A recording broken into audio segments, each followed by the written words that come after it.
presentation in the air, middle portion of the program. And welcome back. Ben Goessling covers the Minnesota Vikings for the Star Tribune, StarTribune.com. He's a weekly component, 9 to noon, and also with Bumper to Bumper with Barrero. That's generally later in the week, definitely on Fridays during the football season.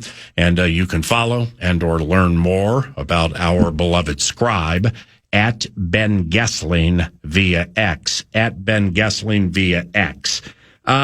How much does X mark the spot for you when it comes to the Referees Association and the league? And here's why I bring it up. Because is this a daily follow for you? Is because I don't think it's frontal in the minds of fans now. Yeah. But when they start getting jobbed with bad calls leading to fantasy football and bets being lost and their favorite teams losing, it's going to get real loud. Yeah, it is. I mean, I think this is one of those things where we're not immediately to the flashpoint yet. I mean, the contract is up before the season. I think the contract's up at the end of the month, if I'm not mistaken. But right. May 1st, maybe? Yeah, the damages of this don't really start in a material sense until calls are missed during games. People are saying, wait, hang on.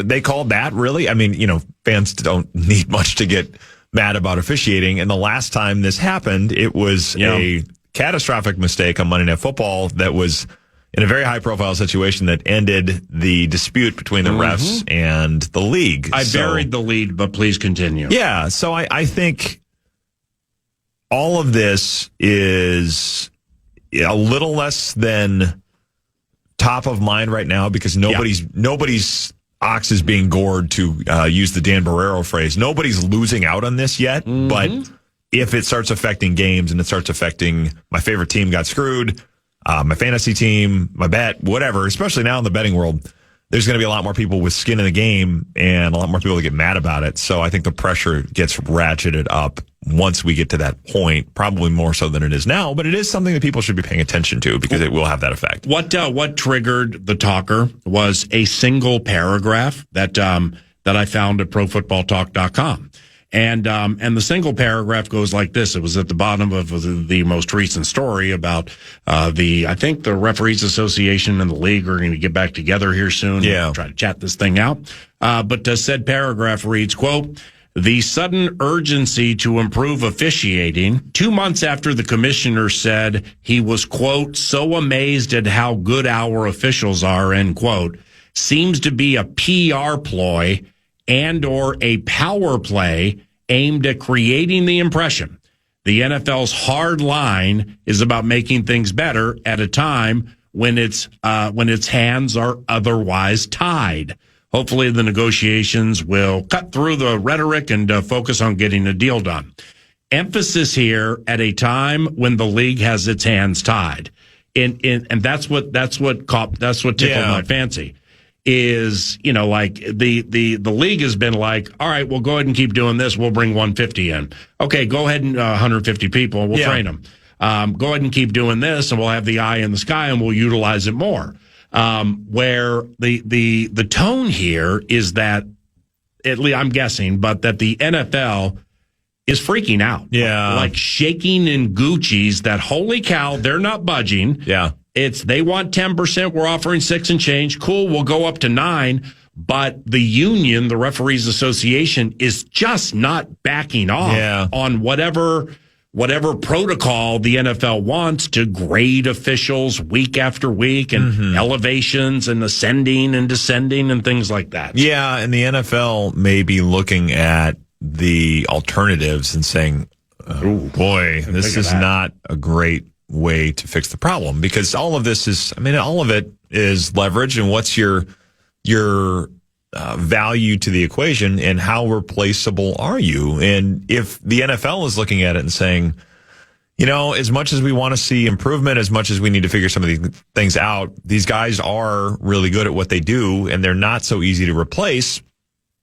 that may then lead to that kind of a freak out, because they could look at it and say, we don't want to back down, especially this early, relatively early, because it's not August, September. But lots of pride here. Yeah, it's lots of pride goes before the fall here. It's a game of chicken. Yeah, it's this. I mean, Roger doesn't like to lose. No, Roger does not like to lose, and I imagine they're sitting there saying, "Okay, we're going to lose to officials." Really? Yeah. I mean, that's not good optics. But neither is what happened in Seattle 14 years ago, and a repeat of that, especially at a point where there's a lot more people that have money riding on these things. So, yeah, I think some of this, I think the idea that Park Avenue is a bit verklempt over this, is probably a good read on the situation. And I think, it's fair to be mindful here that, the Whitecaps, the referees on the camera, on the microphone, think Bernie Kukar.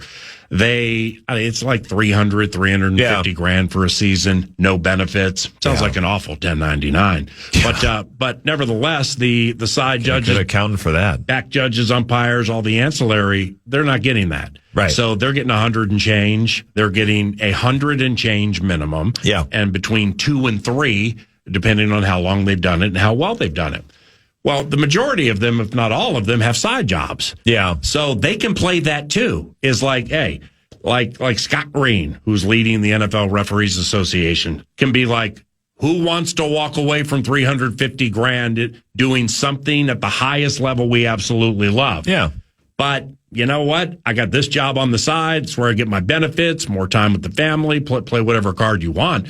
The Referees Association can play that. Yeah. Where Park Avenue, I don't know what they play here. Yeah. Because I think that's exactly what they're running into, is you're probably saying, we can't replace these officials in the time that we have with the people we have available to us in a way that's cheaper or more efficient than what we would lose from giving them what they want in negotiations. I think they're probably looking at replacement costs and saying, this is not an easy situation to get ourselves out of. We don't really want to be the ones to be giving in, or the ones to have to acquiesce to what the officials want. But the replacement cost of going a different way may be steeper than they want to take on. We're having some minor technical difficulties. Yeah, sorry about that. Well, here's what just happened. It's radio, so therefore let's provide the visual. Yeah. For the fourth time this show, my microphone wouldn't work, which I believe is absolute Nordo-related sabotage, so he can talk more during the Wednesday show and maybe even cause me to take a day off tomorrow. So for that to be fixed, he has to, in hurried fashion, do things with my microphone on his side. Yeah. Well, then you heard as his head hit the microphone trying to get over there so quickly. So this is we're a little discombobulated. Yeah, we're getting there though. We're fixing it. Did you have a question? Well, it just or was that just you getting your hand to my microphone? Yeah, it was me being an L, but the mic. I will. It's just my response sounded distracted too, because I'm looking over at you saying like, "Well, what's going on with the mic?" Yeah, it's so. Yeah. I'm starting to go your direction on this, PA, where it's like, if you guys got to do replacements for a little bit, the way we talked about it, I think last week, it's like. We've seen hideous officiating at times over the last handful of years. I have a caveat to that, kind of the way I've changed the Monday mock. Okay, perfect. It's officiating has become so bad in the National Football League. And we've talked about it before with Ben. The way the ancillary, the way the officials are getting hired, they're skipping levels. Yeah. And they're not ready. That's it. Right. They're just not ready for the speed of the game. So, hey, with respect, all of you can leave. Every single one of you. Not the Whitecaps. Yeah. Okay, the referees, the ones.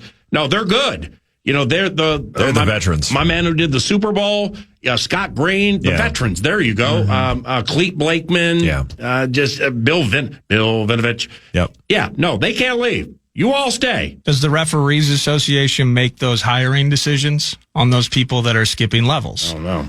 Because if that's I think NFL definitely has a say in it. I would assume so, but it may be. I think we talked about this. They can all leave.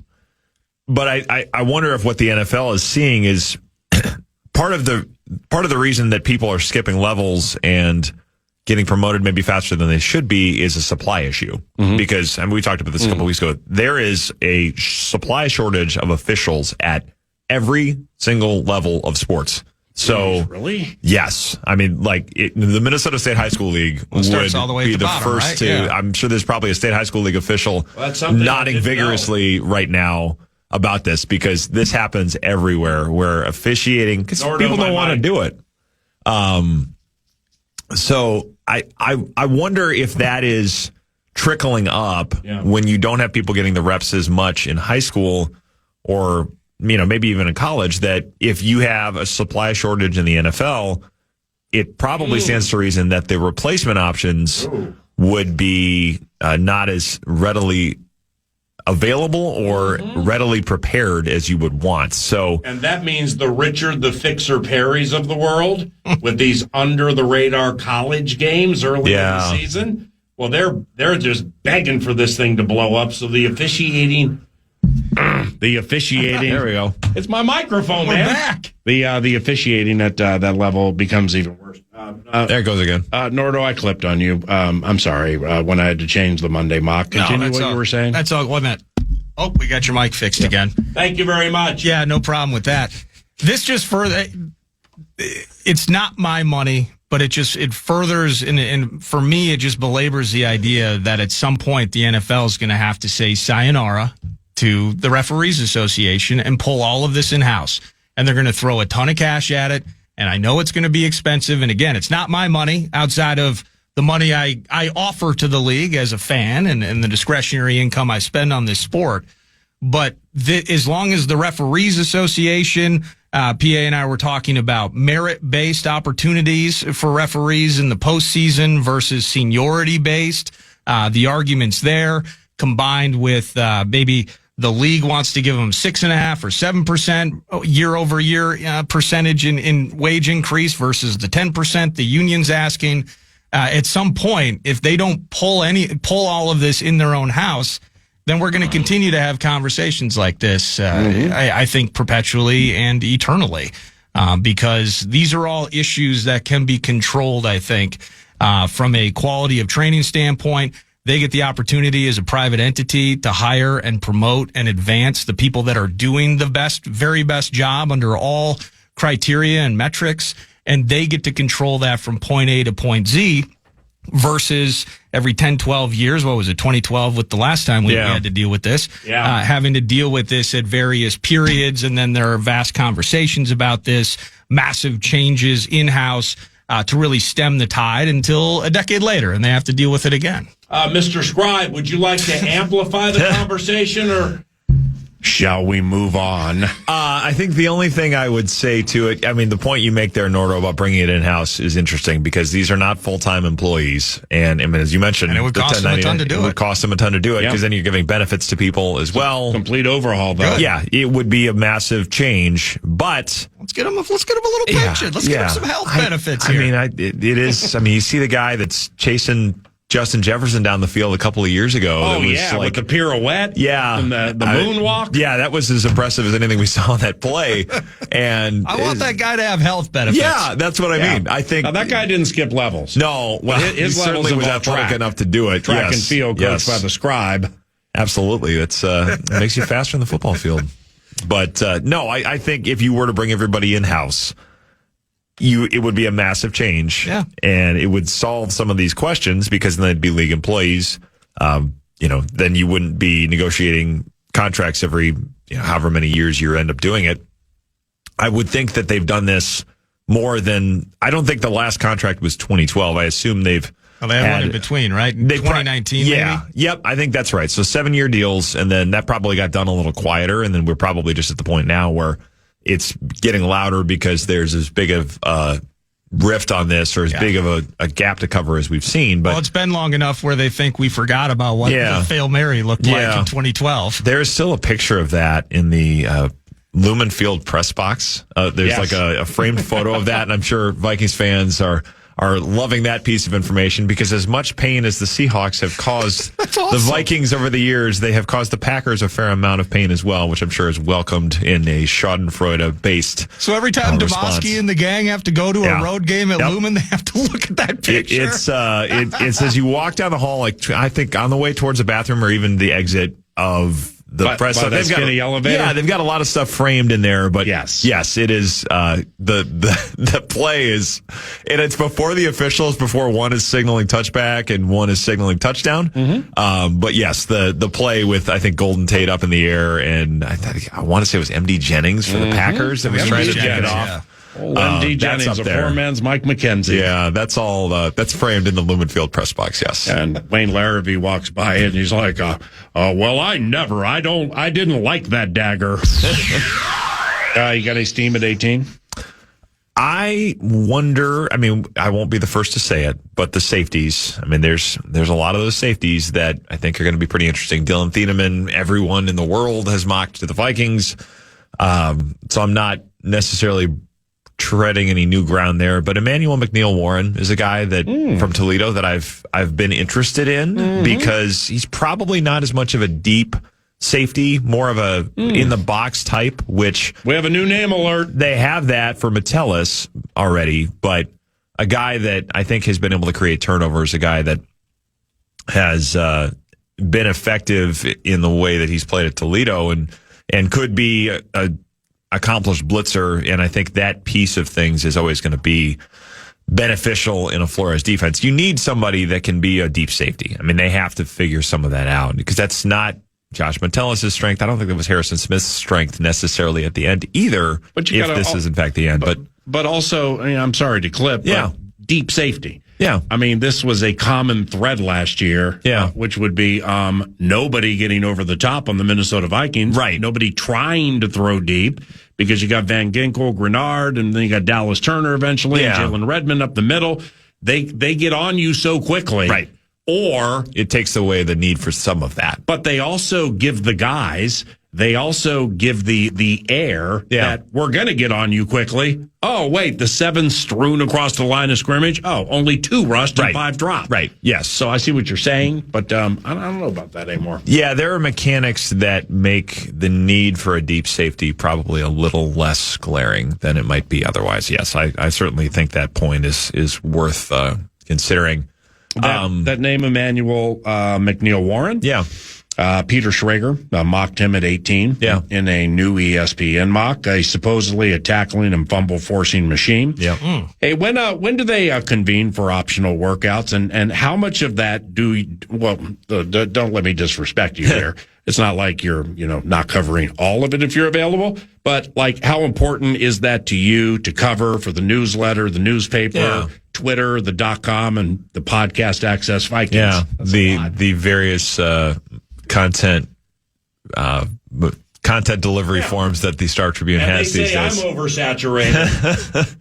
Yeah, it's we're anywhere and everywhere these days. New Access Vikings podcast coming later today with some draft related projections from Emily Leiker and myself. Emily on lead vocals because you didn't go to the Biltmore. Yeah, I went down with the flu, and she was able to step in and take the lead, and we didn't miss a beat, which is kind of nice. But she's the one that asked the good Josh Oliver questions after about 20 minutes of weird questions. Yeah, we were glad to have her there.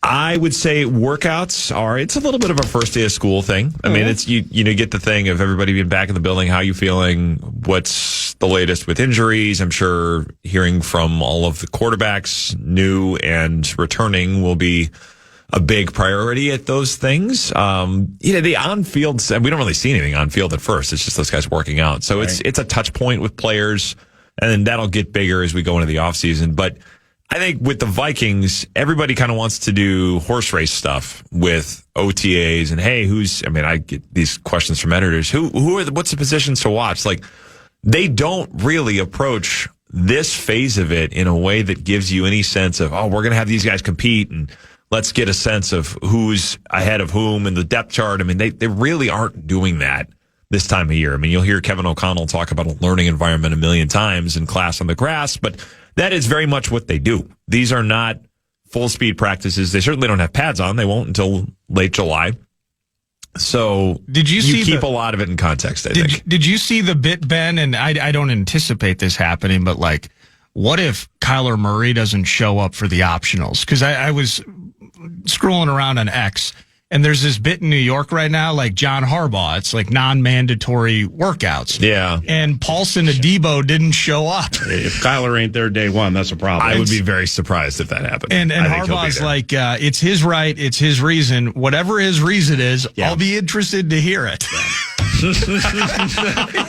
That's a great line. Unbelievable. I'm a fan of the, because I'll use these sometimes as a coach. The polite, diplomatic way of making my points, but I didn't really say it in a harsh way. But if you wanted to infer the second level meaning of this, and I cover a coach that's has the ability to do this quite well as well. But yeah, there's an art to doing that I can appreciate. What if Kyler and Yaxel Lindeborg are involved in some big NBA 2K tournament in Las Vegas? I mean, they got priorities, right? I mean, yeah, I think they'll manage it. I was looking for something in the Prophet or in the Laron. What's the Laron? Well, it's the Prophet, and I couldn't find it, but I see something here that takes a minute, and it's from 2024. And we were talking about officials and referees and labor strife and things like that. So let's see what Pete Burcich had to say. December 29th, 2024. It's labeled Pete's Rant on Refs. Damn, he's hit as he throws incomplete. It nearly was intercepted. They're ruling it a fumble. They are? Yes, I hate when they just do that, Paul. They just let it rule a fumble, so that way on the field is a fumble. Yeah, so you get the replay recovered by the defense. Yeah, if this stands, which it won't, because the ball was not loose when his arm came forward. Right. They're going to overturn this and say it was an incomplete pass, but this. Oh, that's incomplete. How many times have we seen this year? Yeah. Where the referees just swallow their whistle because they know they're going to get the replay because it is ruled a turnover. After review, it's an incomplete pass. That's It'll be second down. And it's garbage because the defense could recover it, make a return, then our offensive guys have to. The guys get hurt. We saw what happened to Brian O'Neill a couple years back. It just drives me absolutely batty that these officials won't step up and just make a call. They just lean on the replay. So he's completely right, first of all. Keep the white caps, get rid of the rest. But Pete Burcich, now he can get passionate, he can get excited during any game. That was a Packers game, too, right? That was 1,000% a Packers game. Sam Darnold, water shower in the locker room game, I think. Burcich wakes up pissed off on a Monday of a Packers week. Border battle. Because he cannot wait for the freaking border battle. Mm-hmm. Nobody wants to beat rivals more than Pete does. Yeah, and I had a moment at Lambeau Field that same season involving Bill Vinovich and Matt LaFleur. When LaFleur went out 15 yards on the field. He was like on the numbers. Yeah, right. And I couldn't find it. That's what I was looking for. Because I'm a Vinovich guy. And then I'm like, and then Vinovich threw the flag. Yep. And I'm like, yes. I mean, nothing personal here with border battle envy or anything. Yeah. You can't do that if you're a head coach, specifically in heated situations. Yeah, because I think he was claiming on that. I'm trying to remember the situation. He was saying he was trying to call timeout. Well, they were down 28-0. Yes, at the time. They were. Yes, and they came back. The comeback started when the tough sky with the punts, Naylor with the sun off the luxury boxes at the gilded Lambeau Field. But yeah, LaFleur, I think, was trying to call a timeout, and I think they didn't see it in time. But yes, he went out onto the field. I think chucked the headset, or maybe lost it as he was. He got an unsportsmanlike. Yes, as the histrionics were starting, I think they were big enough that the headset might have fallen off. But yes, that was late first half, late second quarter in that game. Ben Goessling, Star Tribune, StarTribune.com. More Vikings / NFL draft related conversation around the corner on KFAN.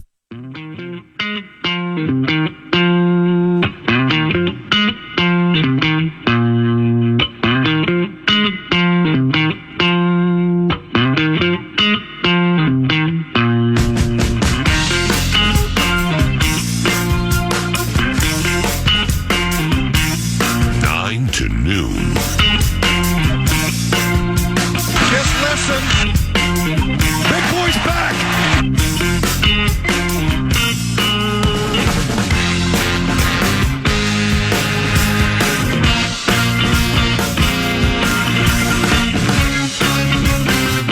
That's a great setup, Bob.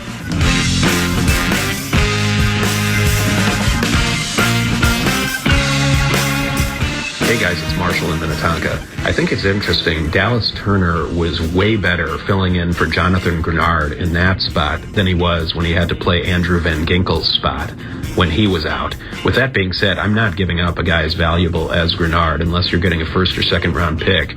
But you could do it to recoup some of the draft capital you lose in a trade for Dexter Lawrence. Let's go. I got no microphone again. Now I do. Thank you, Marshall. And perfect segue with, let's start here. Do you think they'll trade Grenard right around the draft? I think if it's going to happen, that would be where it could. Mm-hmm. I don't think they are in any great urge to trade him. I think it would be if somebody comes through with an offer that they say, yeah, we really like him and we gauge him as being better than anything we're going to find with a first round pick, or even if it's a second round, probably more of a second round pick, which is a yes. I mean, Grenard will be better. Yeah, yes, it is. And I think somebody would have to say, yes, we want to do it and we want to do the contract, because that's going to be the big thing is you have to have somebody that's going to want to sign to the contract. So I think the draft makes it more likely because of that timeline. The Dexter Lawrence piece of that question is very interesting. You would have to, it's not just draft capital in that case, it's cap space. And there's a lot you can do to massage a contract. I think it would be hard, given their current cap constraints, to fit him in without either moving Grenard. That ain't happening. Or extending Brian O'Neill. Yeah, I think the mechanics of that would be difficult. It'd be, if they could get him, great, but that would be hard to do. Nice. Doesn't it seem like he's almost in a similar spot as Grenard, though, with a couple of years left on his deal? Maybe he's trying. I mean, it's almost like if you were to trade Grenard, let's say, and then trade for Dexter Lawrence, you're trading a guy that wants a raise, and so you're going to get some draft capital, and then giving that to get a guy who, oh, wait a minute, he's got an $18 million salary and he wants a raise. Yeah. So I just, it doesn't seem feasible, does it? No, it's effectively you'd be trading Grenard for Lawrence and saying, are we better this way? And the edge position in this defense means dramatically more I would agree. Than the Dexter Lawrence spot. Totally agree. The Dexter Lawrence we saw at the Meadowlands last year is not the Dexter Lawrence I remember from the playoffs a couple of years ago. Right. It was the artist formerly, I'm not going to say skeletal remains. Yeah. But, I mean, I think he let himself go a little bit near the end of a non-playoff season. He didn't wreck the game like he did that playoff game. He might have had 0 tackles. Yeah. I mean, he was as non-A factor as I've ever seen, Dexter Lawrence. So I have minimal interest. So to land the plane on Marshall's talkback, so what do they do with Dallas Turner if they keep Grenard and Van Ginkel? Because see, that's what, and I'm not, absence makes the heart grow fonder. I haven't been over there a lot of late. So, I mean, I got 0 steam. Right. So I'm spitballing completely here, but I would guess that they're, I mean, you know how the NFL works, man. It's like, what do you mean we don't have an answer? We have an answer to every single question on the test. Of course we know what to do. Yeah. Okay. Well, you want to play him. Grenard's better than him until proven otherwise. Yeah. Van Ginkel's probably can argue the best of the three, but he and Grenard are 1 and 1A, whichever way you want to go. Yeah. I'm just not sure they know what to do with Dallas Turner. Yeah, and I think Marshall's point about Turner being better in Grenard's spot is correct. I think my sense is that's how the team feels about it as well, is that he has been more suited for that spot, because the Van Ginkel role is, I think, pretty unique to Van Ginkel in the sense that he does things that very few other people do, because very few people, I mean, Harrison Smith was the first one to say this a lot about, I have not seen many players with the intuition and the ability to deduce what's going to happen by looking at a formation and splits and leverage and angles and those kinds of things that Van Ginkel does in real time that you Since can play Antoine off of Winfield. Yeah, I mean, Winfield's the last one to play like that here, right? And he was his last year here, which was a great year, was Harrison Smith's rookie year. So wow, 2012, really? But yeah, that would have been the year. Winfield was on the team here in 2012. Yes, that was the year that I think it played way more than they thought he was going to, and then they cut him. Oh, of course. He was in the building in 2013, like working out, and they called him in and cut him. And then that was the year that I think Leslie Frazier was trying to bring him back, and they almost brought him back, I think, in the London game, and then they took that money, from what I remember, and signed Josh Freeman with it instead. And when that Winfield thing took place at Winter Park, there was a Percy problem, too. Yeah. Something was boiling, bubbling. Well, they traded Percy that year. Oh, geez. Because that would have been, they traded Percy for the pick that became, I think, Xavier Rhodes. Okay. And then they took Sharif Floyd. The Percy pick became Xavier Rhodes. And then they traded back into the first round for Cordero, where Rick Spielman was down at the podium talking about Floyd and Rhodes, that they made these two picks. Tom West is in the back signaling to Rick, like, hey, the Patriots on their line, they're willing to do it. Rick sprinted away from the podium. This is like the makeshift media room in the corner of Winter Park that they had to take out part of the practice field to do it. He sprints away, and we're like, oh boy, something's going on. And because we were sitting there thinking, they also were looking for a middle linebacker. I remember talking to David McCoy, who had covered Manti Te'o at Notre Dame. And I said, dude, what if this is for Manti Te'o after all of the stuff had come up? And it was for Cordero, obviously. But he came back down a little bit later. Sorry I had to run away from you guys. But Belichick was back on the line saying we're willing to do this deal. So, yes, that was that draft. Rhodes was the pick that they got for Percy, which helped replace Winfield, who they'd cut because they wanted to try Josh Robinson at nickel corner. That did not work quite as well. And Teo, coming out of Notre Dame, I believe he had just a slew. He might have led the nation in imaginary tackles for memory loss. Yeah, I always love that. But we completely understand why they were into him. Do you have any GM's team? Are you sensing they hire one or roll as is? I think they're going to look around, I'm sure, but it seems like everything you hear from people that are working in the building and people you hear from around the league is, why would we switch it up? Because there's a lot of respect for Rob Brzezinski around the league. There's a lot of respect for Rob Brzezinski in that building. I think the question is, does Rob Brzezinski want to do it, knowing that if you do it and the team doesn't play well or the drafts aren't good, then somebody's head's got to roll, and it could be yours because you're at the top of the food chain. Like, do you want to do that at the end of your career, or do you say the cap thing is kind of, it's what I've done, it's where I want to kind of bring things to a close? But if I'm him, I think in some ways, if you want to do it, now's the time. And I think Kevin O'Connell works well with him. I think the scouts think very highly of him. There's everybody in that building sees him in a pretty high regard. And I know there's a lot of people around the league, whether it's in other front offices or agents, that see him in high regard. So you'd have to figure out, what the scouting apparatus looks like. But this idea that the GM has to be this, super scout type is not how they think about it. I'm sure they're going to talk to people. I'm sure they're going to do a longer list of candidates and get different possibilities. But to me, it's like, if you need somebody that works well with all these departments, and the big thing is, let's have all of these facets of the football operation talk well together and work well together.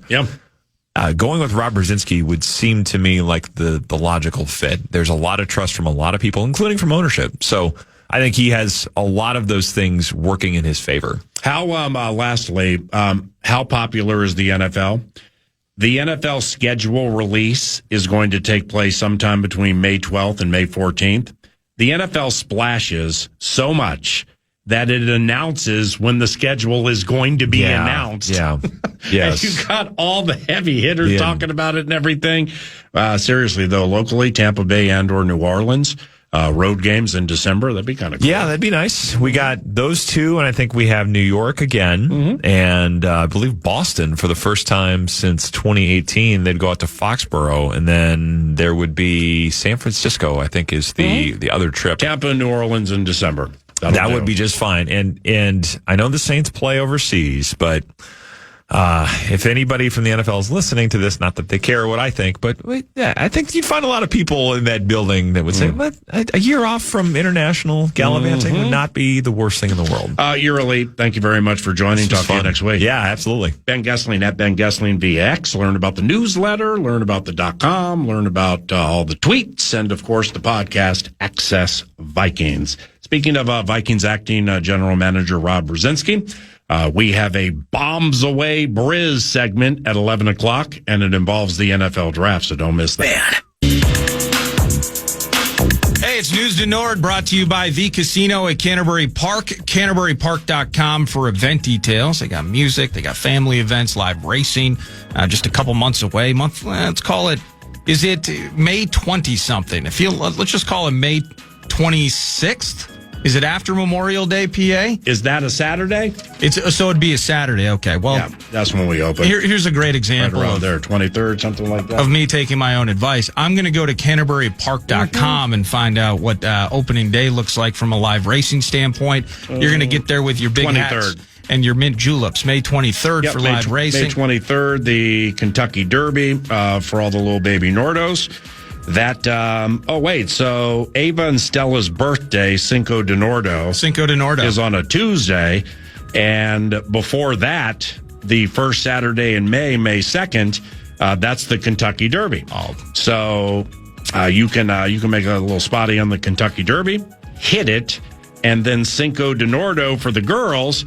Just go ahead and elevate that gift that you give them. Oh, that's going to be sweet. But you got to hit the Derby first. Big birthday sleepover on that Friday the 1st for said birthday. Well, you're going to want to come to the Kentucky Derby the next day then. I don't know what time the doors open. I know I got poker, blackjack, and table games all day, any day. Oh, my. So I might be... if you like see 8 a.m., 7 a.m.? Yeah, if you see me feeling the felt at 7 a.m. on Saturday the 2nd, you'll know exactly why. Oh, how... Honestly, how good would that be, though? You got that sleepover, okay? And then, so absence makes the heart grow fonder. You get there at a time before it starts to get glompy. Yes. You're feeling the felt. Oh, goodness. Sun makes you your favorite drink / gives you your favorite beer. Come on, Derek. Get all your bets in for Derby Day. Pick 4s, pick 5s, up to the Derby, through the Derby.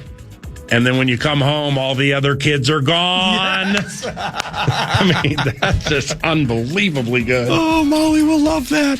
I love that the Minnesota Wild found their way to a victory. It was tenuous against the Kraken last night at Grand Casino Arena. Mm-hmm. Very similar to that Canucks game, but it was Victor Tarasenko breaking through and taking the lead for good. Offering was blocked. Johansson the point. Spurgeon a drive. Rebound. Tarasenko scores!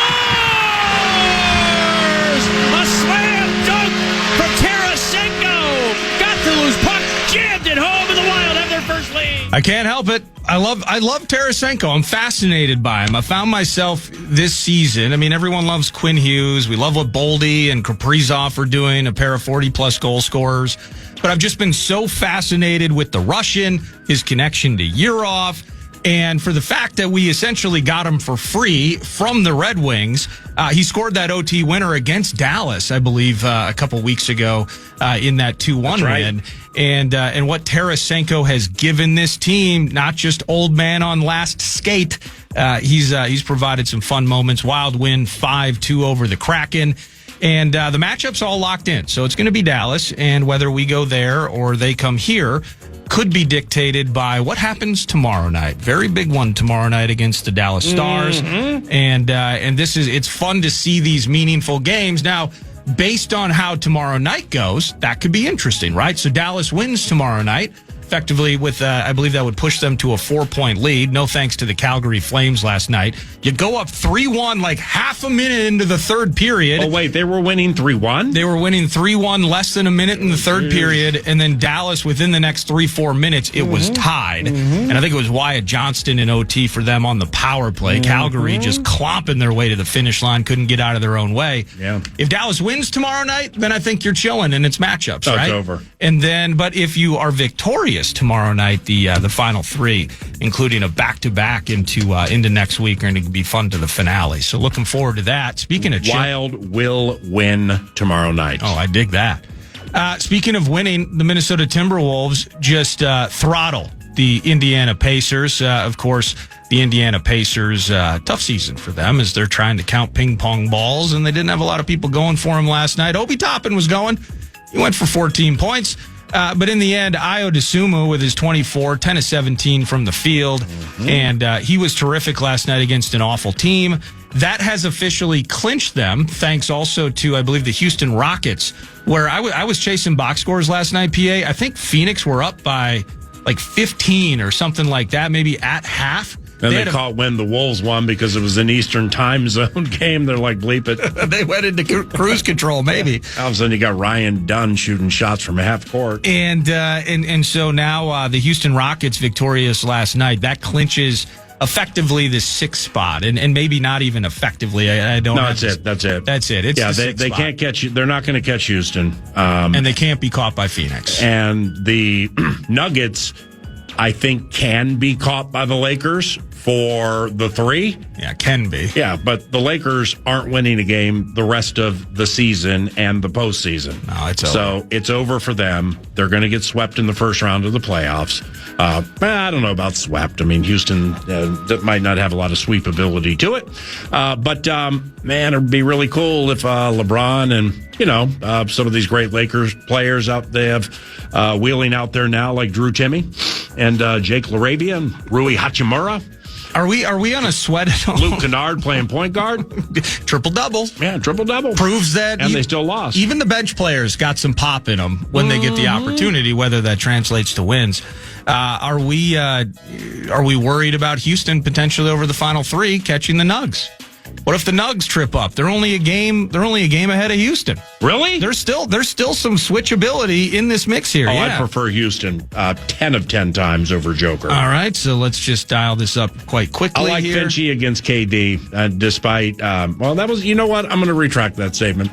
I like Finchie against them all, but Kevin Durant with Phoenix is not the same Kevin Durant with Houston. Right. He's just not. He's just better. He's right at the end, playing his tail off. The A topic with the Timberwolves, in my estimation, is health of the players. How much do you chill? Yeah, you can't move from your spot. Right. So if you truly don't care, or if it doesn't really matter to you who you get in that first round, because you're going to be on the road, well, then I don't really see any reason the likes of Naz Reid, Rudy Gobert see the court the rest of the year. Okay. Or maybe just a little bit. So and Edwards and McDaniels, just keep them out, and then you're going to get 5 or 6 days before the first game, and you make one big run. Yeah. One shiny moment goes to one big run. So we're starting Conley and Terrence Shannon Jr. Potentially. Excellent. Yeah. So let Baron J get his get a little bit of burn. All right, massage your temples just briefly here. Mm-hmm. Okay, so the Denver Nuggets with 3 to go. Yep. They got a game, and I don't know who has the tiebreaker, so please don't ask me. I don't know that exactly for Houston and Denver. Denver is hosting Memphis. W? But yes, that's a W. That'll be a W. Hosting OKC. Well, what does Denver have to play for? Maintaining the 3 seed. Okay.